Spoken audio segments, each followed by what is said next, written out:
Hello YouTube and welcome to Finance World. In this channel I am looking to teach mathematics, physics and finance to a wide array of an audience.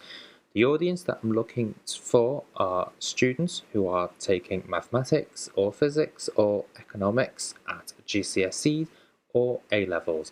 And if you are a university student and you would like a refresher as well in these topics, feel free to have a look at some of these videos.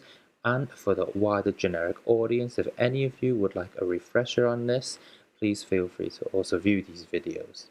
I'm also going to use this opportunity as well to build some simple spreadsheets to demonstrate the use of mathematics in real life, and would also look to demonstrate some coding samples in various languages.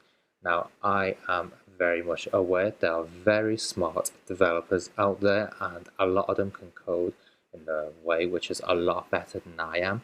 But what I'm looking to do here in terms of building a spreadsheet or writing code is just to make sure people grasp the concepts, and then they can use this to write even better code than I do. So, this is not to demonstrate whether I am good or bad at any programming or spreadsheet building skills, maths, physics, or finance. What I would like to do is just to make people and the wider audience more aware of how to apply this stuff in their real life, how they can look and calculate a lot of things and use maths to help them with their everyday life as well. And most importantly, just try and enjoy something that you thought, oh, I never used to understand this. If I have explained it better, thank you very much. And if you would like to learn some soft skills that you may not ever had, such as spreadsheets, or just wanting to have a passion for physics as well in general, because physics is such a fascinating story and just has a lot in it as a science, and it's just one of my favorite topics. I do have a very large passion for it, so hopefully this video will try to engage an audience that enjoys these three particular topics.